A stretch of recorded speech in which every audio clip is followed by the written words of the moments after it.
नमस्कार दोस्तों, मेरा नाम है प्रकाश मेरठ और आज हम दो विशेष मुद्दों पे बात करने के लिए आपसे रूबरू हो रहे हैं। मेरे साथ हमारे क्षेत्र के एक मृत्युभोज और नशा मुक्ति अभियान के तहत एक मुहिम चला रखी है और तो ऐसे मुहिम चलाने वाले साथियों से आपको रूबरू करवाऊंगा। इनका नाम है आसूराम जी सिया, जो कि पेशे से शिक्षक वर्ग से हैं और इन्होंने पहले काफ़ी लंबे टाइम से नशा मुक्ति और मृत्युभोज के बारे में कई समाज के अंदर अभियान भी चलाया है और कई कार्यक्रम भी रखवाए हैं, कई कार्यक्रमों में सम्मिलित भी हुए हैं, लोगों को और जागरूक करने की जगह जगह कोशिश करते रहते हैं। विशेष रूप से आप अगर राजस्थान से हो तो आपको पता ही होगा मृत्युभोज क्या होता है, लेकिन मैं आपको मेरे शब्दों में बता देता हूँ। मृत्युभोज का मतलब होता है किसी भी व्यक्ति की मौत के बाद में उसके परिजनों के द्वारा जो 10-12 दिन या एक भोजन रखा जाता है, वही मतलब क्या कहते हैं मृत्यु भोज होता है, जिसे अलग अलग क्षेत्रीय भाषाओं में अलग अलग नामों से जाना जाता है। मौका कहते हैं, मोचर कहते हैं, मौखन कहते हैं। तो ऐसे करके मतलब क्या कहते हैं हर क्षेत्र के अंदर अलग अलग नाम है। तो आप सबसे मतलब क्या कहते हैं आशु जी से रूबरू करवाता हूँ। आशु जी नमस्कार। नमस्ते भाई विकास। आज आप लोग बहुत ही अच्छी एक पहल लेकर आप यहाँ पर पहुँचे हैं और आप इस मुहिम को सोशल मीडिया के माध्यम से, यूट्यूब के माध्यम से और बहुत से युवाओं को आप जागरूक करने के लिए एक ये अभियान आपने जो शुरू किया है, उसके लिए मैं आपको बधाई देता हूँ। और आप यहाँ तक आए मेरे पास, तो मैं आपका वेलकम भी करता हूँ। स्वागत है आपका यहाँ पर। और जो भी बात आप मुझसे पूछोगे और आज तक मैंने क्या किया है और आगे हमें क्या करना है, उसके बारे में मैं आपको ज़रूर बताऊँगा। आशु जी, पहले तो आपको ये बताइए कि हमारे क्षेत्र में मृत्युभोज किन किन तरीकों से होता है और उसका कितना बड़ा रूप होता है, तो वो सब मतलब क्या कहते हैं थोड़ा दर्शकों को ये बता दीजिए कि मृत्युभोज यहाँ पे किस तरीके से होता है। अब मृत्युभोज जब शुरू हुआ था तब इसका ये स्वरूप नहीं था जो आज हमें देखने को मिल रहा है। आज जो मृत्युभोज एक उसे कहते हैं ना, प्रतिस्पर्धा हो गई इस प्रकार की कि लोग बढ़ चढ़ के इसके अंदर हिस्सा ले रहे हैं, जैसे कि कोई बहुत ही बड़ा कंपटीशन हो, बहुत ही शानदार तैयारियां करते हैं उसके लिए, बड़े बड़े टेंट लग रहे हैं और विभिन्न प्रकार की मिठाइयाँ बन रही है। मतलब किसी की मौत को एक जश्न की तरह मनाया जा रहा है। हाँ, मौत अस्वाभाविक है, सबको पता है कि ये होना ही है, जो जन्मा है वो मरना है, ये बात तो तय है। लेकिन किसी की मौत का इतना बड़ा जश्न आजकल जो मन रहा है, ऐसा मेरे हिसाब से समाज के लिए और हर व्यक्ति के लिए ये ऐसा देखना, ऐसे मौक़ों पर जाना, खाना और करना, सभी अपने शास्त्रार्थ कहें या मानवीय अगर अपन संवेदनाओं के अनुसार भी इसको देखें तो ये बहुत ही ज़्यादा गलत हो रहा है अपने यहाँ।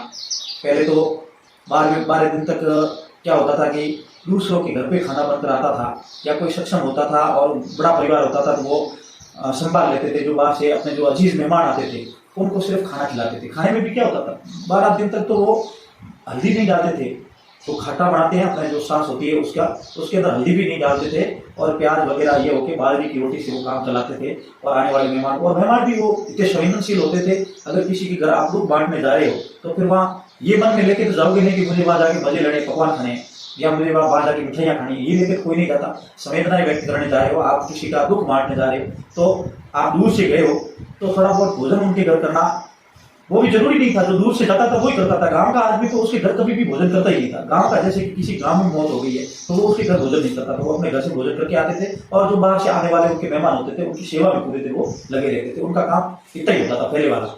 और फिर बाद में क्या होता है कि अपने यहाँ भाई सगे संबंधी होते हैं वो आते हैं, तो उनके लिए वो खीसड़ खांड वगैरह, खीस वगैरह ऐसा कुछ बनाते थे जिसके अंदर मूंग की दाल और अपने गेहूं को थोड़ा बड़ा पीस के फिर वो बनाते थे और उसके अंदर थोड़ा बहुत घी और गुड़ वगैरह डाल देते थे। इससे क्या है कि एक तो आने वाले को भोजन भी हो जाता था और क्योंकि दूर दूर से लोग आते थे और आने जाने का साधन भी होता नहीं था उनके पास, तो फिर भोजन तो करना ही होता था, इतना शेयर होता था। लेकिन आजकल उसके स्वरूप को इन तथाकथित पंच लोगों ने कहो या आम लोगों ने इसको इतना बदल दिया है कि आज इसकी भव्यता और दिव्यता आपको देख रहे हो, तो जहाँ भी जाते हो।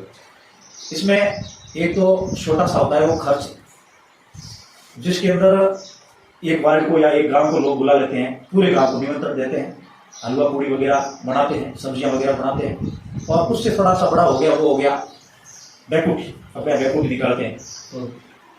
जैसे कोई बुजुर्ग आदमी की मौत होती है, उसके बाद उसके परिवार वाले, आस पड़ोस वाले रिश्तेदार भी आ जाते हैं और वो कहते हैं सक्षम परिवार हो आपको, अब थाने बैकुंठ बाबेला रिकॉर्ड नहीं करो, मतलब वो मजबूर कर देते हैं, हैरेसमेंट, मेंटली हैरेसमेट कहते हैं वैसे। और परिवार को कहते हैं घना ही लोग कमाया थारे इतनी जमीन ले ली, नहीं तो बियो कर दिया, थाने कहते हैं कर डोगरे इलाज हक लो थारे करना पड़े, और भी हकरे के हैरेसमेंट में वो परिवार बैठ जाते, क्योंकि एक तो उनके आदमी में लाश पड़ी है और लोग उनको मजबूर कर रहे हैं, तो वो यश कर देते उस चक्कर में, और यश करने के बाद में उसको मोड़ मरोड़ के बैठा करते हैं। मतलब जो डेड बॉडी पड़ी होती है उसको कैसे भी करके उसको बिठाते हैं, फिर सुथार वगैरह को बुलाते हैं, संतों वगैरह को बुलाते हैं, जागरण की तरह मतलब एक बहुत बड़ा आयोजन करते हैं, फिर वो फूल वगैरह घी के पीपे वगैरह मंगा देते हैं। उसी समय पहले दिन जैसे इमाम में से लाश को खड़ा किया, उस समय शहर में जाते हैं, वो पीपे वगैरह घी के 5-10 कड़ाइयाँ वगैरह आनी शुरू हो जाती है उनके घर पे, और जैसे ही लाश जड़ा के घर पे आते नहीं है उससे पहले हलवा पड़ के बिल्कुल एकदम तैयार, और पूरे वार्ड गांव को न्योता दे देते हैं। उसी दिन महिलाएं, बच्चे वगैरह सभी मतलब जश्न मजे लेने के लिए उस खर्चा उसी दिन से शुरू हो जाता है, पहले दिन से।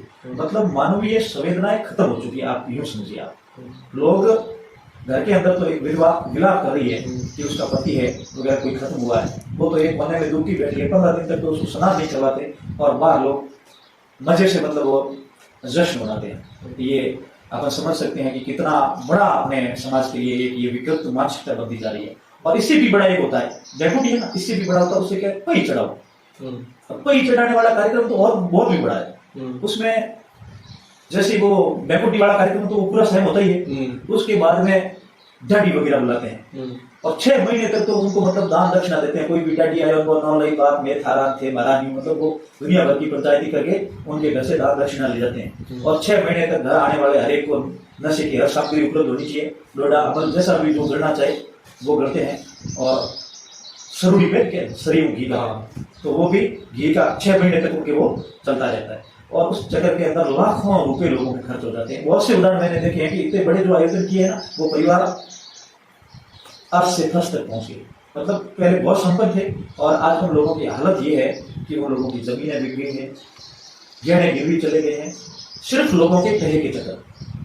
क्योंकि आज हम इस बात को समझ नहीं पा रहे हैं, ओढ़ा ओढ़ मची हुई है, उसने ऐसा कर दिया, प्रकाश ने ऐसा कर दिया, आंसू को ऐसा, उससे भी बड़ा करना है, तब जाके मेरा समाज में नाम होगा।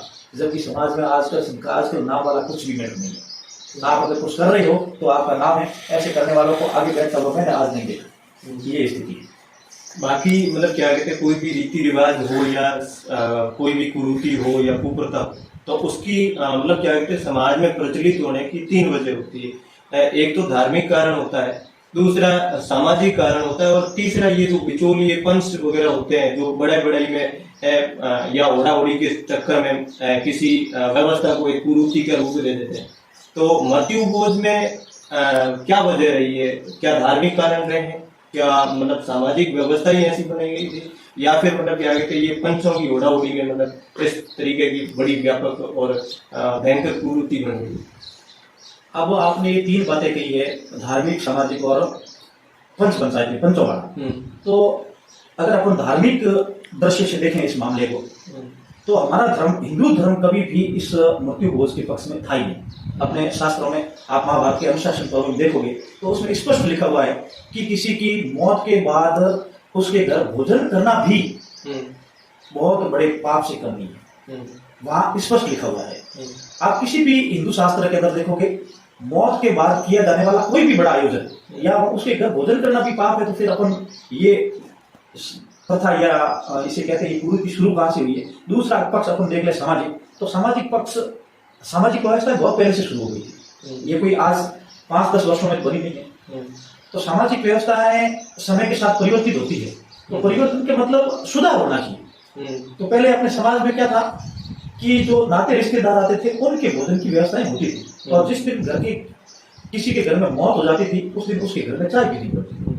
खाना बहुत दूर की बात है, चाय भी उनके घरों को पड़ोस के लोग लाके पिलाते थे, और 3 दिन तक तो उनके घर पर भोजन भी नहीं पड़ता था, चूल्हा भी नहीं जलता था, वो भी अड़ोसी पड़ोसी लाके उनके घरों को खाना खिलाते थे। और फिर जो 12 दिन का कार्यक्रम होता है उसमें हरिद्वार जाना वगैरह, ये पहले हरिद्वार जाने वाले भी प्रथा नहीं थी। ये भी बाद में जैसे जैसे ये क्या कहेंगे, जो तीसरा पहलू आपने बताया ये पंचों वाला, उन लोगों ने ये धीरे धीरे परिवर्तन के तौर पर देखे जाए या इसको और भी प्रगाढ़ कुरीति के रूप में इन्होंने जो प्रचलित किया है इस मामले को, इसके पीछे सबसे बड़ी वजह है अपनी ये पंचायती व्यवस्था या पंचों की व्यवस्था है। इसीलिए ये पूरे मामले को एक तरह से धीरे धीरे इसको खत्म करना चाहिए था, उसकी जगह इसको बहुत ही बड़ा व्यापक और बड़े रूप के अंदर इसको पेश करना शुरू कर दिया। और फिर लोगों के मन में भी यूं होने लग गया, बड़े लोग जैसे कि अपन मानते हैं अपने क्षेत्र के कोई शिक्षाविद है या बड़े नेता लोग हैं, इन लोगों ने बीच बीच में पहल जरूर की थी कि भाई इसको बंद किया जाए, और इसी के लिए कानून भी बनवा दिया था कि ये प्रतिभोज अभिशाप है और कुरीति है, अगर ये करेगा तो उसके खिलाफ कानूनी प्रावधान भी किए थे।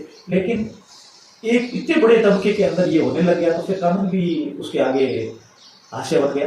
तो फिर आज ये सारी जो व्यवस्था हमें जो देखने को मिल रही है, इसमें ना तो अपना कभी धर्म, हिंदू धर्म ने ना तो कभी ऐसा कहा है या ना कहीं ऐसा लिखा हुआ है कि आप लोगों को ये करना पड़ेगा, मृत्युभोज आवश्यक है। कोई भी बुजुर्ग आदमी खत्म होता है या देवलोक होता है तो उसके पीछे ये करना, ये तो कहीं भी नहीं लिखा हुआ है। और सामाजिक व्यवस्थाएं अपनी थी तो वो तो बहुत ही कम, मतलब जो बाहर के लोग आते थे दूर गांव से, क्योंकि आने के लिए कोई साधन होता नहीं था, 2-2 3-3 दिन उनको रुकना पड़ता था वहाँ, तो उनके खाने के लिए व्यवस्थाएं जरूर होती थी। लेकिन ये मिठाइयाँ वगैरह, पकवान वगैरह, ये तो आज की व्यवस्थाएं हैं और आज के लोगों के द्वारा की हुई, अपनी कोई पुरानी सामाजिक व्यवस्था ऐसी नहीं है।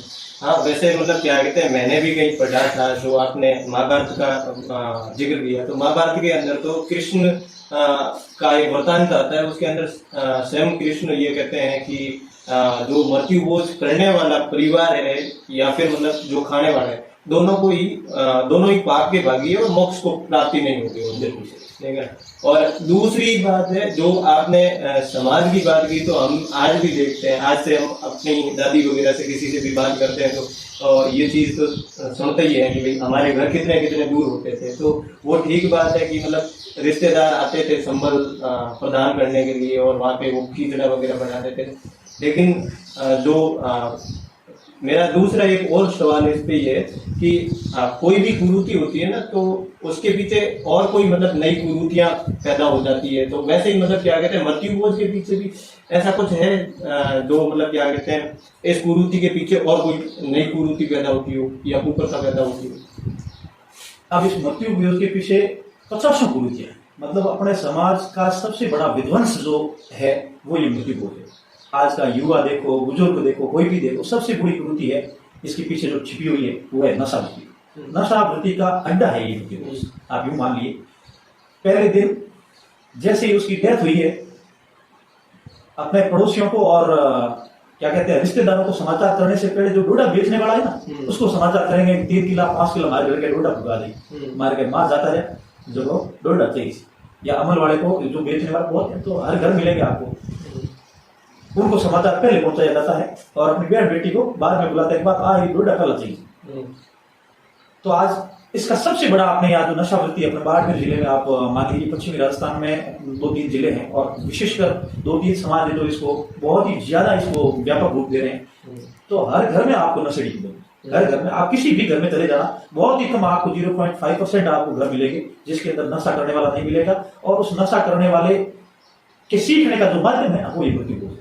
वहां से ही बच्चे सीखते हैं, 12-12 दिन तक वो कार्यक्रम चलता है और कभी कोई हार्ड काम करना पड़ता है तो फिर वो थोड़ा डोडा ले लेते, वहां बड़े भी पड़ते हैं, बड़ी बड़ी टिप्सियां लगती है और उनके अंदर 5-5 3-3 किलो एक साथ में उनको गाड़ते हैं और फिर छोटे छोटे बच्चों को भी दे देते हैं कि तू और दूर है थोड़ा ले रहा खुश बाहर, तुम कहने के मतलब तू रोटी करी घना जमा थोड़ा डोडा ले रहा, फिर वहां से ये कार्यक्रम शुरू हो जाता है। सारी नशे की सामग्री वहां आपको मिलेगी। कहीं अगर कोई ऑफ हो गया है तो आपको उस नशे की जितनी भी आपको नाम आ रहे हैं, किसमें एमडी वाला अभी तक नहीं है, वो भी आना शुरू हो जाएगा मृत्युभोज वगैरह में, क्योंकि वो भी तो समाज की इच्छा है।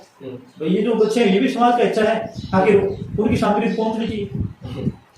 तो सबसे बड़ी तो है नशावृत्ति और दूसरा है बाल विवाह, अपने समाज का सबसे बड़ा अभिशाप। आप उसको आप मान के चलो, हजारों परिवार इसके चक्कर में बर्बाद हो गए हैं और आने वाला जो समय है, इतने दिन तक तो थोड़े सामाजिक लोक लाज तो लोग मानते थे, लोक लाज डरता भी है कि मिनट की गई तो भी हर जगह रिश्ता हो जाता, बन में टाल देता या तोड़ देता, भाग लेता।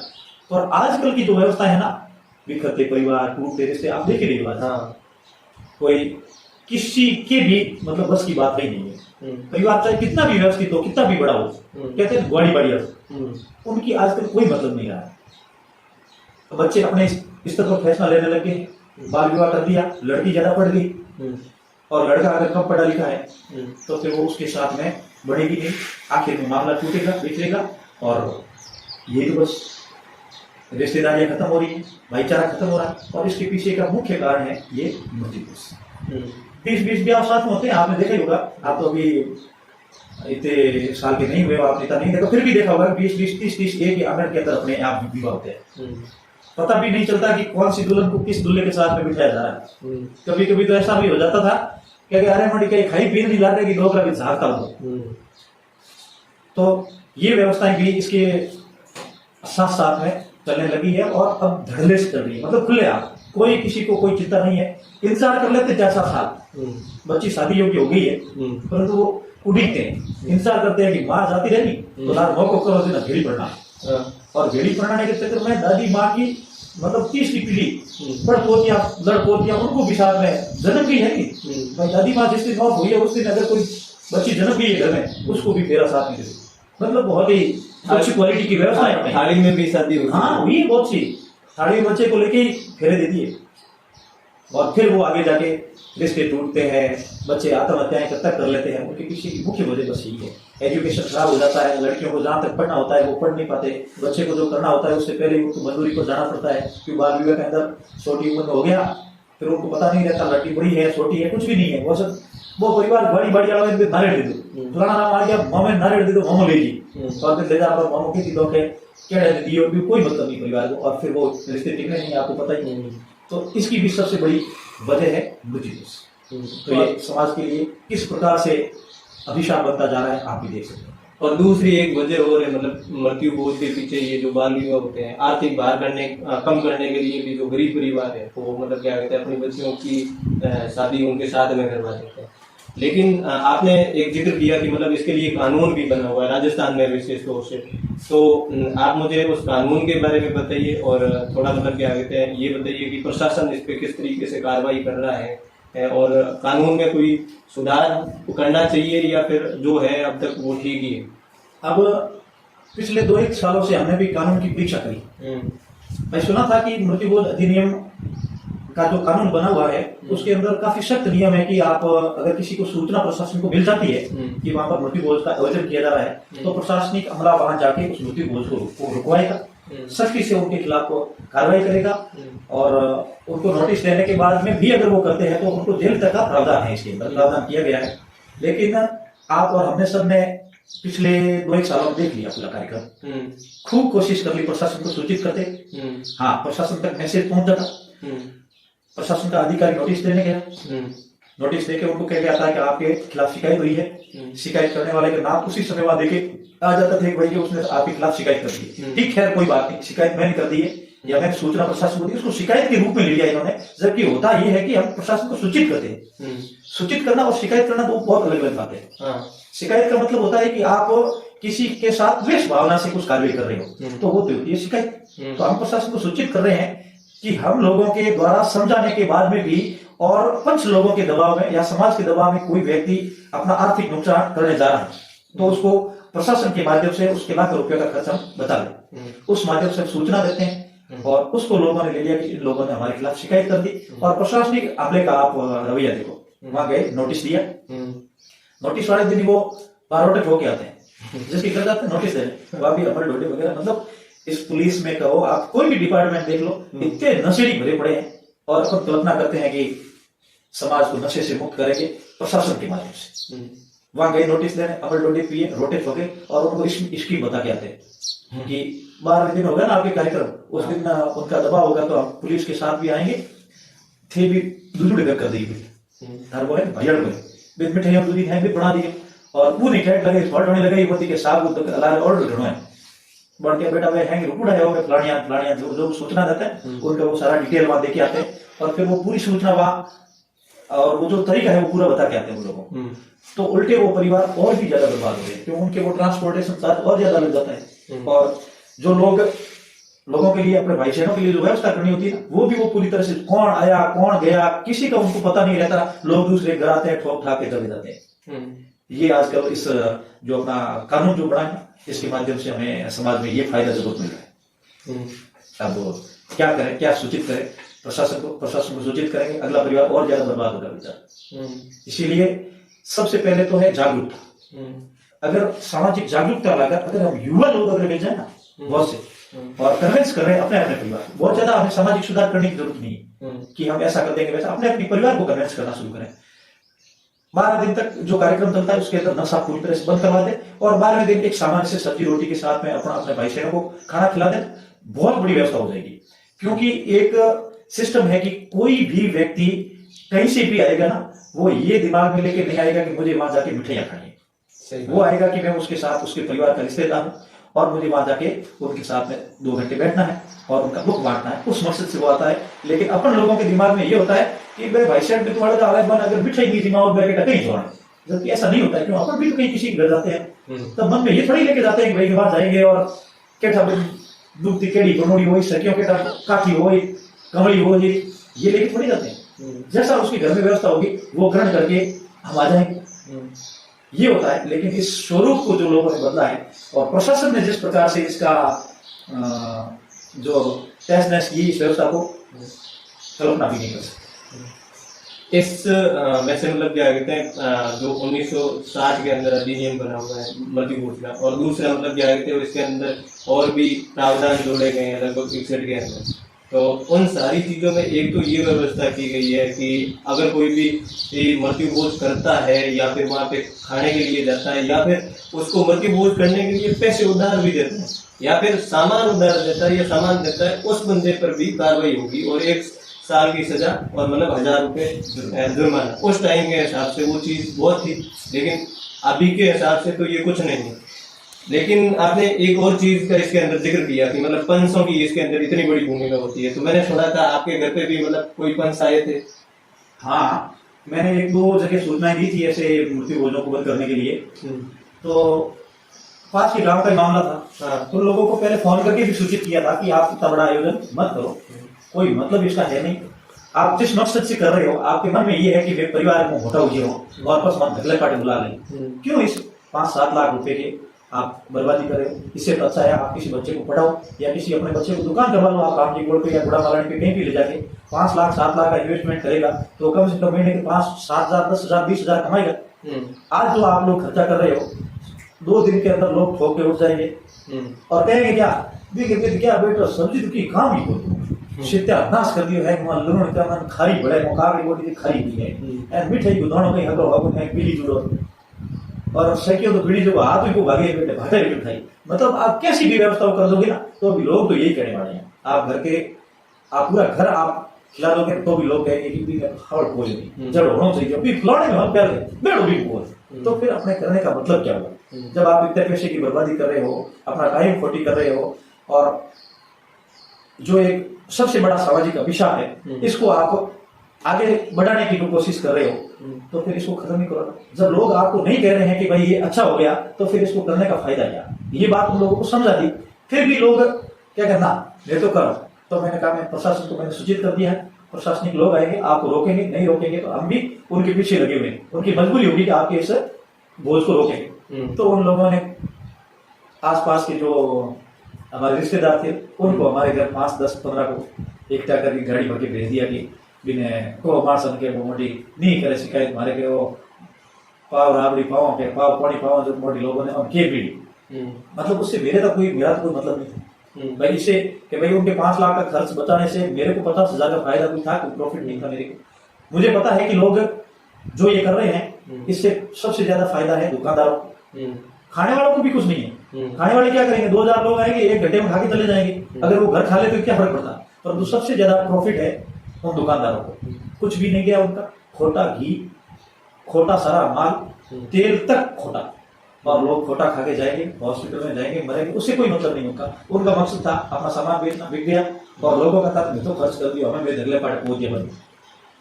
फिर वो लोग आए, मेरे पिताजी पर भी दबाव बनाया कि मारसान को यूं नहीं करेंगे, वो गलत काम है, हमारे समाज के उन्होंने 20 बात की। मैंने कहा मेरा इससे कोई लेना देना नहीं है, प्रशासन को सूचित कर दिया। अब प्रशासन का काम है अब वो आपको रोकेंगे या वो आपके साथ खड़े होकर खर्च करवाए, मुझे उससे कोई मतलब नहीं। मैं तो कह रहा हूँ जहां तक मैं देखूंगा होने नहीं दूंगा, मैं सुनूंगा होने नहीं दूंगा मृत्यु भोज। और कोई तरीका नहीं समझाने से, तो आप लोग मानोगे नहीं, तय बात है। तो आप लोगों के खिलाफ ये कार्रवाई जरूरी है। तो कोरोना चल रहा था उस समय, तो प्रशासन थोड़ा सक्रिय हुआ, क्योंकि कोरोना का दबाव भी था, ऊपर से गाइडलाइन थी कि भाई कोई 100 से 200 से ज्यादा इकट्ठे नहीं हो। तो उस समय हमारे कुछ दिन के लिए वो कार्रवाई सफल भी रही थी, तो सब लोगों का सहयोग भी रहा और सफल भी रही थी। लेकिन उसके बाद जैसे कोरोना काल खत्म हुआ, कोरोना काल में जिस का आपने जिक्र किया ना, जो पंचायत थे, वो भी मृत्यु भोज घर से 2.5 किलोमीटर दूर हो गया था। मतलब खर्च वगैरह सारा वो उनकी व्यवस्था घर से 2-3 किलोमीटर दूर ले जाके उन्होंने कोरोना का जो पीक चल रहा था उस समय भी उन्होंने की थी। तो उसके बाद तो रुकने का सवाल नहीं, प्रशासन वहां खड़ा था, आंखों से देख रहा था। मुझे पता है प्रशासनिक अधिकारी, पुलिस महकमा वगैरह वहां खड़ा है, लोग खा के जा रहे हैं। तो जब तक प्रशासन सहयोग नहीं करेगा तब तक अपन इस कानून का जो 1960 में बना, 61 में बना है, उसका इम्प्लीमेंटेशन करवा नहीं सकते। अगर प्रशासन सहयोग करता है ना, तो मैं कहता हूं कि अगर इस समाज के पंच कुछ करे नहीं करे, अपन एक मृत्यु भोज नहीं होंगे। घर की अगर सभी युवा मिल जाए और ग्रुप बना ले और टाइम पर सूचित करते रहे कि आज इस घर में या उस गांव में इसकी मौत हुई है और उसके पीछे बहुत बड़े आयोजन होंगे। क्योंकि गांव से सूचना मिली, एक ग्रुप बना था, उसमें मुहिम चली थी, लोग खुद फोन करते थे कि मेरे दादी जाता है, और माशा लोग वहां से रुक गए हमारे, और करो तुम्हारा बस इतने समय 5-7 लाख रुपए जमा। तो उन लोगों के हमने प्रशासन को सूचित किया। कोरोना चल रहा था और प्रशासन ने वास्तव में दबाव बना के कहीं कहीं बंद करवाई भी है। कम से कम 100-150 खर्च तो जबरदस्ती, मतलब समाज और पंचों की चाहत के ऊपर भी अपन लोगों ने बंद करवाए। 100-200 के लगभग पूरे जोधपुर संभाग की अपने सूचना दी थी। लेकिन फिर कोरोना काल के बाद प्रशासन का ढुलमुल रवैया देखा और कुछ बड़े बड़े लोगों के घर भी ऐसे आयोजन हुए जो समाज के अपन मानते बुद्धिजीवी और जिम्मेदार रेस्पॉन्सिबल फैमिलीज थी ना, उनके घर ऐसे आयोजन होने शुरू हो गए। तो फिर मैंने देखा कि अगर इतने बड़े लोग जो समाज में रात दिन उठते रहते हैं और समाज के काम के लिए उनका तमगा बना हुआ है कि ये बहुत बड़े, वो क्या कहते हैं, समाज सेवी है, और वो भी अपने दादा बाबा के घर, और कुछ ऐसे परिवार अपने बाड़मेर जिले में थे जिनको अपन कह सकते हैं कि अपने बाड़मेर जिले की सबसे सफलतम, सबसे ज्यादा शिक्षित परिवार और हर तरह से आगे रहने वाले परिवारों में भी उन्होंने भी सूचनाएं प्रशासन को देने के बाद भी कि उन लोगों के परिवार प्रशासन क्या बिगाड़ सकता है। भाई राजनीति में पहुंच ऊंची है, उनकी प्रशासन कुछ नहीं कर सकता, अपन चाहे कितनी भी सूचनाएं दे दें। तो उन लोगों ने भी किया। तो उसके बाद में मैंने सोच लिया कि अपन कितना भी करेंगे तो ये राजनेता और ये बड़े लोग हैं, ये अपनी इस मुहिम को सफल नहीं होने देंगे। तो इसलिए थोड़ा इसको मैंने धीमा कर दिया। लेकिन अभी भी मन में टीस वही है कि अगर हम युवा सभी मिल जाए तो इस कुरीति को हम जबरदस्ती खत्म करवा सकते हैं। और सामाजिक क्या कहते हैं उसे, कानून तो अपने आप बढ़ जाएगा। जब 2-4 रुक जाएंगे ना, तो अपने आप जो टोकल रिपन से ये भी समझ आएंगे कि होने तो देंगे नहीं। इससे तो अच्छा है कि हम कह रहे कि भाई अपने खर्च पर नशा पर और ये बाल विवाह वगैरह बस। तो ये व्यवस्था करने की अपन कोशिश जरूर करेंगे। बाकी मतलब क्या कहते हैं, इसी कानून के अंदर एक प्रावधान है। अब मतलब क्या कहते हैं, ये सिर्फ कोरोना के टाइम से नहीं, मृत्यु भोज के अंदर 100 से ज्यादा पहले से भी, जब शुरुआत में कानून बना था उस टाइम से भी ये प्रावधान है कि 100 से ज्यादा मतलब लोग मृत्यु भोज वाले स्थान पे नहीं रह सकते। वहां पे सिर्फ 100 लोग रहते हैं, तब तक वो मृत्यु भोज नहीं माना जाए। और दूसरी, ये पहले से ही मतलब क्या कहते हैं, जो पंचायती राज व्यवस्था की गई है ना 1953 के अंदर, तो उनके अंदर जो स्थानीय प्रशासन आता है, जैसे कि सरपंच है, ग्राम सेवक है, पटवारी है वगैरह, तो ये मतलब क्या कहते हैं, इनको सूचना देने का मतलब क्या कहते हैं, काम तो उनका था। ये तो हमने तो मतलब ये सोच लो कि एक सामाजिक कार्य के रूप में ले लिया, इसलिए हमने सूचनाएं दी।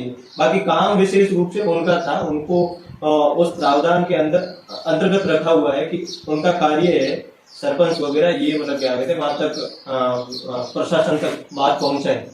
और दूसरी बात है मतलब क्या कहते हैं, मुझे ऐसा लगता है कि जो 1960 या 61 का जो कानून बना हुआ है ना, वो आज के टाइम में पर्याप्त नहीं है। उस टाइम अगर 1000 रुपए की बात करें तो लगभग 10-15 लाख के बराबर होगा आज भी।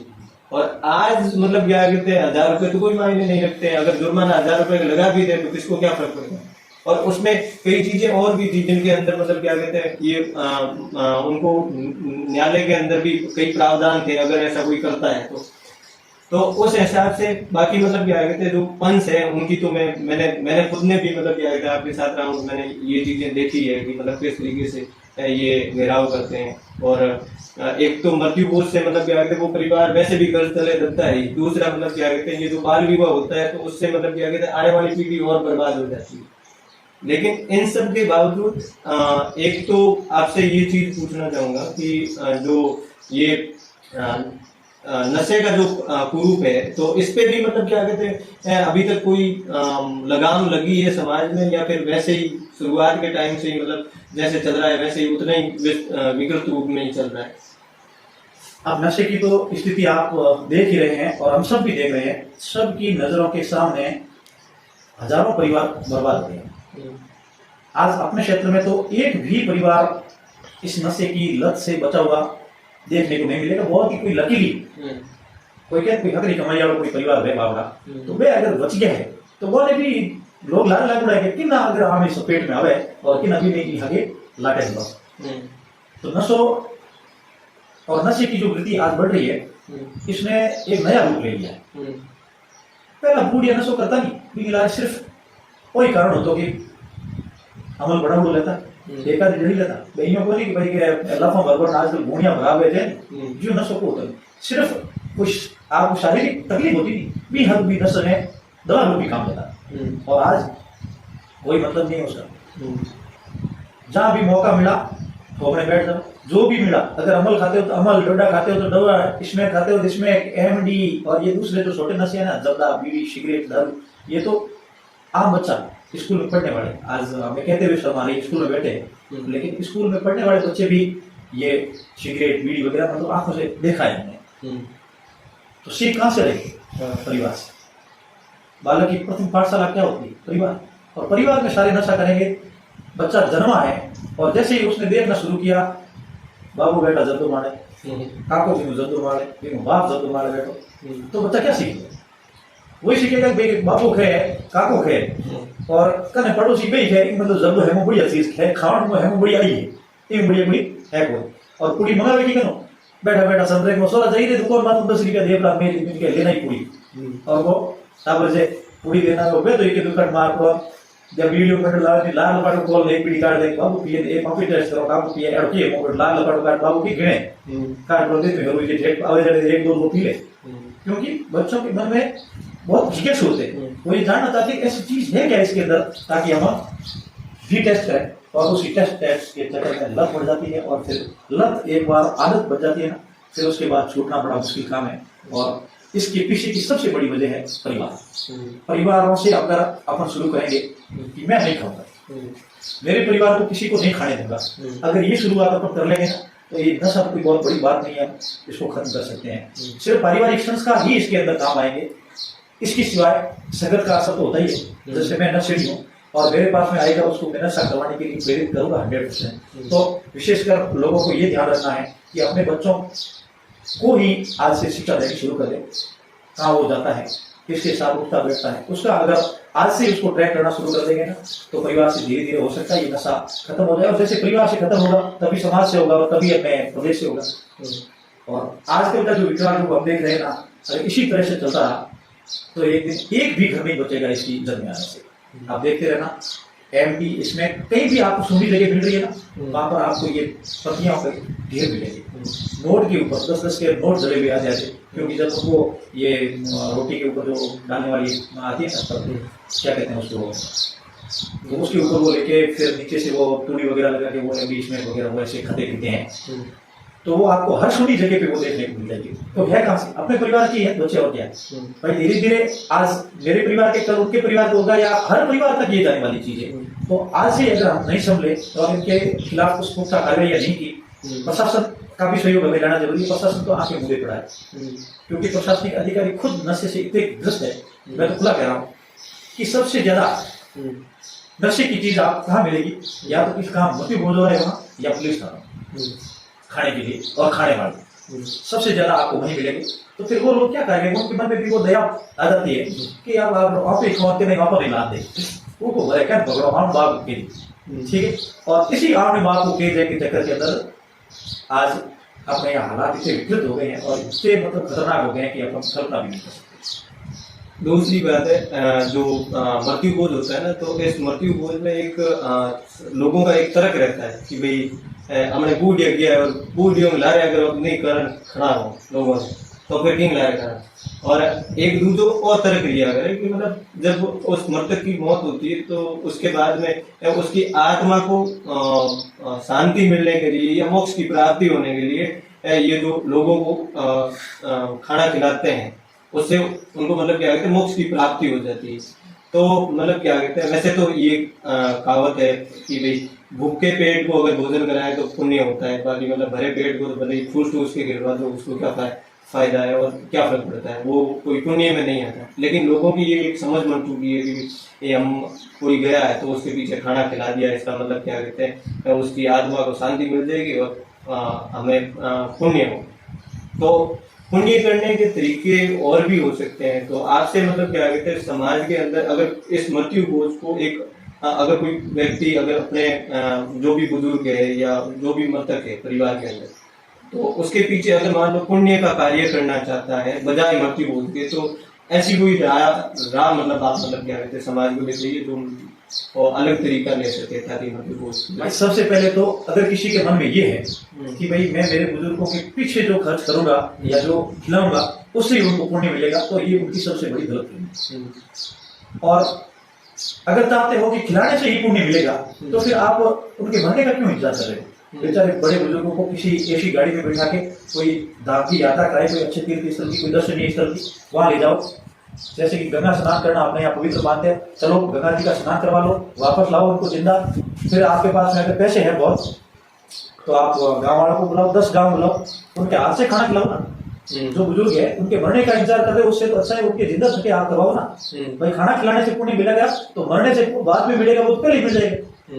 और मरने के बाद में अगर आप चाहते हो कि खर्च करने से पैसे पुण्य मिलता है तो आप उस गौशाला में दे दो दान, गौओं को खिला दो, या कोई स्कूल वगैरह सार्वजनिक स्थान है वहां पर कोई बढ़िया एक हॉल बना के दे दो, आगे अपना नाम लिख लो अपने बुजुर्गों का, सदियों तक आपका नाम रहेगा, उनका नाम रहेगा। जो भी बच्चा पढ़ के जाएगा, पढ़ने वाला क्या ये विद्यादान कम थोड़ी, इसमें भी नाम रहेगा और ये भी बहुत बड़ा पुण्य का काम है। और जो भी समझदार लोग हैं जैसे कि ये बढ़िया वगैरह है तो ये लोग क्या करते हैं, जैसे किसी की मृत्यु हुई अपने परिवार में तो ये इतने बड़े आयोजन नहीं करते, तीसरे दिन निपटा देते हैं। ये की बैठक लिख दिया अखबार में, आएंगे उनके कोई रिश्तेदार है वो सार्वजनिक स्थान होगा वहां पर वहां चाय पिएंगे, आएंगे चले जाएंगे। उसके बाद में अगर कोई सक्षम परिवार है तो वो जाके आपके समाज में या कहीं भी कोई सार्वजनिक जगह पर बहुत बड़ा कोई हॉल है, कोई मकान है, ऐसी चीज वो दे देते हैं, आगे नाम लिख देते हैं और जुगों जुगों तक उनका नाम रहता है। वो भी बहुत बड़ा पुण्य का काम है, करना चाहो तो बहुत है। क्या वो बना दो कहीं सार्वजनिक जगह पर लोग जिनके पर पानी पिएंगे आपका। अपने क्षेत्र के अंदर तो मतलब क्या है कि लाइब्रेरी की भी कोई व्यवस्था नहीं है, तो लाइब्रेरी की भी व्यवस्था करवा सकते हैं। और यहाँ पे अब तो पहले तो ऐसे था कि मतलब क्या है गाँवों के अंदर व्यवस्था नहीं थी, लेकिन आज तो एजुकेशन काफी हद तक मतलब बढ़ चुका है। तो लाइब्रेरी की एक अच्छी व्यवस्था हो जाए तो मतलब क्या कहते हैं काफी हद तक मतलब समाज ग्रोथ कर सकता है, शिक्षित हो सकता है। दूसरा है ना मतलब क्या कहते हैं आपने एक जिक्र किया बीच में तो मुझे वो बात याद आ गई कि आपने कहा मतलब क्या कहते हैं असल में ये मृत्यु बोझ किसी का फायदा नहीं करता, ना तो खाने वाले का करता है ना खिलाने वाले का करता है, असल में उन दुकानदारों को करता है। मतलब कुल मिला के जो ये रात दिन लोग जो कहते हैं अमीरी गरीबी का इतना फर्क हो गया या पूंजीवाद इस तरीके से बढ़ रहा है, तो असल में बाजारवाद को तो मृत्यु बोझ ही एक तरीके से बाजारवाद को बढ़ावा दे रहा है। और दूसरी बात है एक गाँव के अंदर मान लो क्या कहते हैं साल या 2 साल के अंदर 10 मृत्यु बोझ होते हैं और एक मृत्यु बोझ में 5-7 लाख रुपए खर्च होते हैं, तो लगभग 70 लाख 2 साल के अंदर एक गांव से खर्च हो रहे हैं। तो अगर 70 लाख वही मतलब क्या कहते हैं समाज के अंदर या फिर मतलब क्या कहते हैं और किसी क्षेत्र के अंदर गांव के अंदर यूज में ले लिया जाए तो मतलब एक बढ़िया बेहतरीन एक व्यवस्था बन सकती है।